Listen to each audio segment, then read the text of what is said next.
बहुत हो गया अब चुप हो जाओ। बहुत हो गया अब सोचना बंद करो।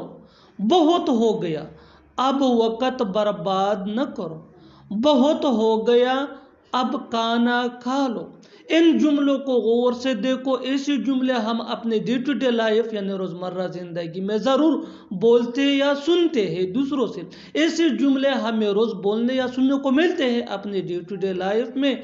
इन जुमलों में हम कह रहे हैं बहुत हो गया, यानी हर सेंटेंस में बहुत हो गया कॉमन मुश्तरक है जो बार बार रिपीट हो रहा है हर जुमले में। इसके लिए आपको यूज़ करना होगा इंग्लिश में it's enough.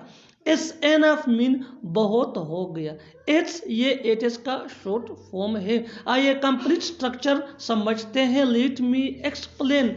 It's enough plus no plus sentence. Sentence ये सिचुएशन के हिसाब से होगा और इट्स एनफ ये हमारा स्ट्रक्चर है। दैट मीन बहुत हो गया। यही वो फार्मूला है जिसकी मदद से आप भी ऐसे जुमले सीख सकते हैं अंग्रेजी जुबान में। That can be really helpful for you. आगे डिटेल से समझाता हूँ मिसालों से। Here are some example for better understanding. So what this video take to end. बहुत हो गया अब चुप हो जाओ। It's enough no be quiet. It's enough no be quiet. बहुत हो गया अब सोचना बंद करो। It's enough no don't think. It's enough no don't think. बहुत हो गया अब वक़्त बर्बाद न करो। It's enough no don't waste your time.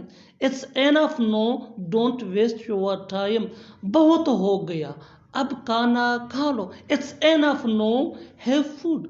It's enough no have food. और आखिर में ये सेंटेंस आपके लिए कमेंट सेक्शन में इसका जवाब ज़रूर देना। बहुत हो गया अब सो जाओ। बहुत हो गया अब सो जाओ। Subscribe to English PS for more advanced English sentence structure. Thanks.